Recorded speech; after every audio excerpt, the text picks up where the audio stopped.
Assalamualaikum warahmatullahi wabarakatuh. Pemirsa, jumpa kembali di channel kesayangan kita, Delta Suara Dwija TV. Bersama saya, Eka Novitandari, dengan tamu kita kali ini, Ibu Indah. Selamat sore, Ibu Indah. Selamat sore. Baik, apa yang istimewa dari tamu kita hari ini? Mari kita sedikit kulik dari beliau. Apa sih yang istimewa ini? Pemirsa, Bu Indah ini sedikit saya spill, merupakan juara 1 best practice jenjang TK tingkat Kabupaten Sidoarjo. Untuk tahu lebih detail bagaimana perjalanan beliau sampai pada juara 1, mari kita simak bersama. Selamat sore Bu Indah, silahkan diperkenalkan nama dan jabatan serta tempat tugas saat ini. Baik, selamat sore, nama saya Nur Indah Safitri, biasa dipanggil Indah. Saya saat ini sebagai Kepala TK di TK Dharma Wanita Persatuan Kedungrejo, Kecamatan Waru. Jauh sekali, jauh sekali dari ini. Baik, apa sih karakteristik dari TK-nya Ibu nih? Mungkin siswa dan hal yang khas mungkin dari sekolah Ibu. Baik, untuk TK kami, Kedungrejo itu kalau misalnya banyak orang yang kurang tahu, dan kurang biasanya dijelaskan dekat terminal Bungurasi, karena kita bertentangan dengan desa Bungurasi. Jadi karena bertetanggaan seperti itu, karakter siswa kami juga kebanyakan pendatang dari wilayah Bangkalan gitu. Banyak kan siswa kami dari Bangkalan, Madura gitu. Ya Ibu, Madura ya? Dan pekerjaan orang tua juga bervariasi. Ada yang pedagang, banyak kan pedagang, terus bekerja di terminal juga, ada juga yang kantoran begitu. Jadi sangat heterogen sekali gitu. Jadi dari tingkat ekonomi, pendidikan sangat-sangat heterogen. Dan karena kita juga bukan sekolah berdasar agama gitu, maksudnya umum gitu. Jadi kita juga menerima siswa yang beragam dari segi agama dan suku begitu. Iya, seperti itu. Wah, unik sekali ya Bu, sekolah yang berada di gerbangnya Sidoarjo dan berbatasan langsung dengan Surabaya. Betul sekali. Ibu bisa disampaikan prestasi yang Ibu raih yang saat ini, yang terbaru ini apa Bu? Iya, yang terbaru ini yaitu sebagai juara 1 sebagai kepala TK di kategori best practice di tingkat kabupaten. Kalau tahun lalu, alhamdulillah juga sempat menjuarai di Jambore GTK Hebat di HGN yang diadakan BPGTK dan Kementerian itu di posisi juara 3 tingkat provinsi Jawa Timur. Wah, di keren best practice sekali. juga seperti itu. Ibu bisa diceritakan nih Bu, proses di balik pencapaian yang sudah Ibu dapatkan sebagai juara 1 best practice yang terbaru ini Bu ya. Siap. Jadi berdasarkan rapor pendidikan gitu ya, rapor pendidikan kami, sekolah kami itu di kategori literasi dan kemitraan keluarga, kemitraan orang tua itu tahun ini mengalami penurunan. Nah dari situ kami evaluasi dengan guru-guru apa sih penyebabnya, dan ternyata setelah kami amati, kami evaluasi hasilnya keterlibatan orang tua ini kurang di segi literasi, karena pada di sekolah ini kita sudah mengupayakan banyak hal dengan adanya pojok baca, kegiatan rutin dalam kegiatan literasi. Kenapa kok malah literasi kita malah penurunan tahun ini? Ternyata setelah kita ulik-ulik, orang tua ini dipinjamkan buku, dibawakan buku pulang, ternyata nggak semua dibacakan gitu. Dibawa saja ya Bu? Dibawa saja. Anaknya misalnya pada hari Senin kita coba anaknya untuk menceritakan kembali buku ceritanya. Banyak yang bercerita kepada kita di sekolah, bundanya bahwa saya belum dibacakan sama mama gitu. Jadi terlahirlah program ini gitu. Apa Ibu nama programnya ini Bu? Nama programnya ini seperti kapten sepak bola di kartun Jepang. Menarik nih. Iya, namanya Tsubasa. Nah, Tsubasa ini akronim sebenarnya Ibu. Jadi tiap Sabtu Minggu baca buku gitu, Senin bercerita. Oke. Jadi setiap hari Jumat kita pinjamkan buku, dibawa pulang oleh siswa, kemudian untuk dibacakan di di pekan. Nah, di Senin kami minta anak-anak untuk menceritakan kembali kepada guru-gurunya dan kepada teman-temannya di sekolah, seperti itu. Ya, sebenarnya kegiatan ini tuh sudah berlangsung lama di sekolah kami. Nah, tapi ada hal baru yang kami karena tadi pemantauan ternyata dibawakan pulang tidak dibaca seperti itu. Jadi kita membuat sebuah inovasi pemantauan seperti itu. Jadi Subasa ini ada didukung juga namanya Subasa Book Gallery gitu. Jadi berbasis Google Sites. Jadi kita buat seperti perpustakaan digital.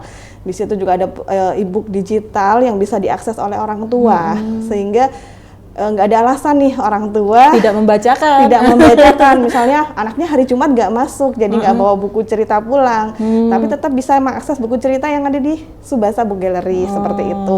Dan kita juga minta orang tua melaporkan apakah hari ini Sabtu Minggu kita buat di WA gitu sudah membacakan buku apa belum. Jadi kita tahu feedbacknya dari orang tua.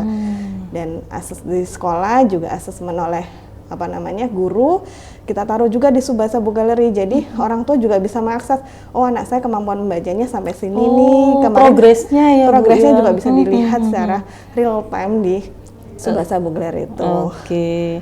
Ibu bisa diceritakan tentu saja ketika kita berinovasi ya Bu ya, dan hal yang baru mungkin wali muridnya tidak familiar atau gurunya yang mungkin terkendala, bagaimana langkah-langkah Bu Indah dalam mengimplementasikan inovasi tersebut? Iya, pastinya diawali dengan mensosialisasikan. Sosialisasi awal ini bukan ke orang tua juga, tapi kepada guru. Bagaimana karena pelaksananya adalah guru di kelas. Jadi ujung tombaknya ya Bu ya. Jadi kita sosialisasikan, kita buat, kita merancang bagaimana ini dari awal mulai bersama dengan guru. Nah dari guru itu kita ajukan pelatihan juga, sekecil-kecilan kita diskusi bersama di komunitas belajar sekolah, seperti itu. Dan setelah itu setelah matang kita sosialisasikan ke wali murid. Dan memang tidak mudah untuk apalagi notabene seperti saya bilang tadi karakteristik sekolah saya wali muridnya tidak heterogen sekali gitu dari segi pendidikan apalagi, dan kesibukan orang tua yang intinya paling penting adalah mencari nafkah ya pastinya. Gitu. Jadi sosialisasi sounding ini tidak sekali dua kali tapi terus menerus kita lakukan di setiap pertemuan, di grup WA juga kita soundingkan terus manfaat literasinya seperti itu. Ini sudah berjalan berapa lama Bu sejak dicanangkan programnya? Kalau yang ini Subasa seperti itu karena kita berasumsi dari hasil rapor pendidikan yang baru keluar di tahun ajaran ini. Dasarnya Tapi kalau program peminjaman buku memang sudah lama dijalankan di sekolah seperti itu. Tinggal diperbarui begitu ya Bu. Bu, tadi yang disampaikan Ibu melibatkan tentu saja guru sebagai ujung tombak, soundingnya ke wali murid. Adakah pihak lain yang ikut dilibatkan Bu untuk mewujudkan goal dari inovasi yang Ibu lakukan? Iya, pastinya pemahaman orang tua ini yang harus kita perdalam gitu. Jadi kita tidak berhenti di guru dan saya untuk dalam memberitahu ke orang tua bahwa manfaat literasi ini sangat besar untuk anak-anak. Nah, kita melalui parenting. Jadi kita mengundang narasumber untuk mengisi parenting di sekolah, bagaimana cara membaca atau manfaat membaca, dan memang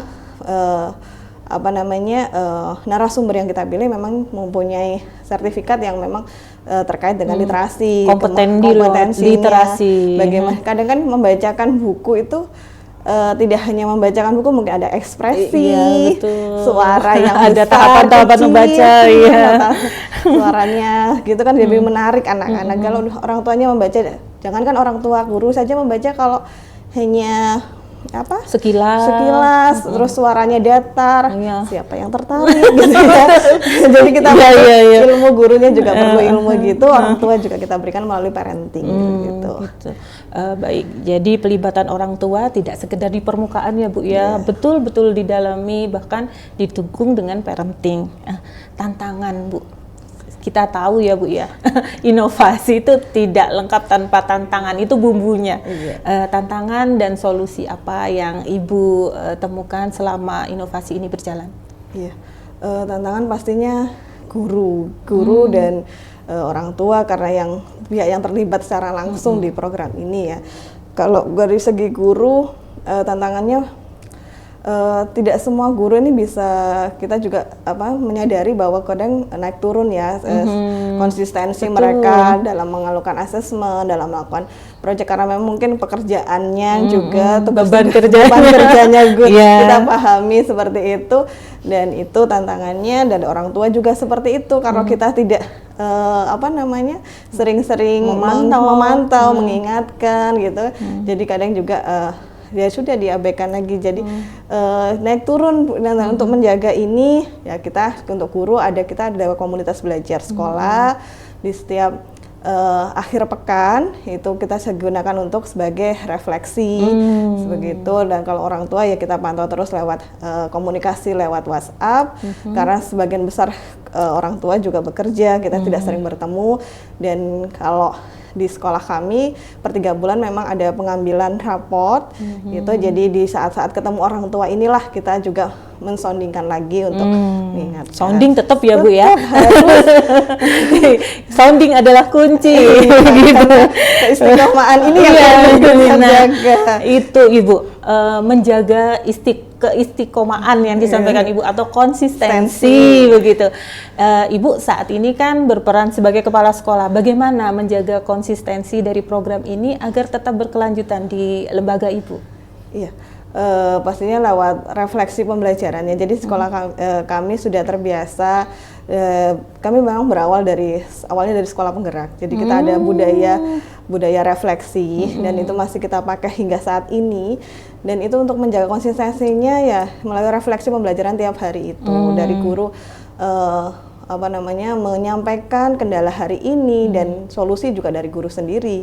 Kita hanya melakukan kalimat-kalimat pemantik gitu ya untuk saya coaching, karena yang kita harus bangun dari guru ini adalah kesadaran begitu. Betul. Jadi kalau program sebagus apapun gitu, kalau misalnya pelaksananya guru ini juga tidak aware, tidak sadar bahwa ini dibutuhkan gitu, ya udah berlalu begitu saja. Cuma satu musim ya, Bu ya. Gitu. Subasanya cuma satu musim nanti. Ibu, hasil dan dampak yang paling kelihatan dari program atau inovasi yang sudah Ibu lakukan ini apa, Bu? Ya, yang karena ini objeknya adalah siswa, jadi kita juga melihat hasil dampaknya itu kita tanyakan langsung kalau yang dari sekolah, pasti kita juga bisa melihat langsung perubahan bahwa anak-anak mulai tampil berani untuk bercerita di depan kelas, di teman-temannya, dan kekritisan mereka juga. Kalau temannya bercerita juga ada tanggapan dari mereka, ada pertanyaan, ada respon tanya ke bundanya, ke gurunya seperti apa, seperti itu. Kalau dari orang tua murid, kita lakukan survei kecil-kecilan kemarin. Gimana sih? Ternyata dari hasil survei orang tua juga menyatakan bahwa hampir 80% menyatakan bahwa anak-anak antusias kalau diceritakan. Terus dan orang tua juga memahami bahwa manfaat literasi ini penting buat anak-anak. Terus mereka juga kedekatan antara orang tua dan anak, bondingnya lebih kuat. Orang tua mengakui itu melalui survei yang kami lakukan seperti itu. Jadi ternyata bisa nih gitu. Menarik sekali ya. Jadi selain dari segi akademik, secara tidak langsung ada memperkuat ikatan gitu ya antara orang tua dan anak.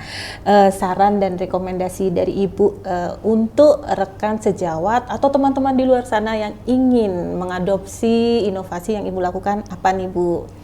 Oke, sarannya kita harus melihat kemampuan sekolah kita masing-masing, karena setiap sekolah punya karakteristik masing-masing, potensi. Tidak usah lihat sekolah itu besar atau kecil sumber dayanya, kita manfaatkan sumber daya yang ada.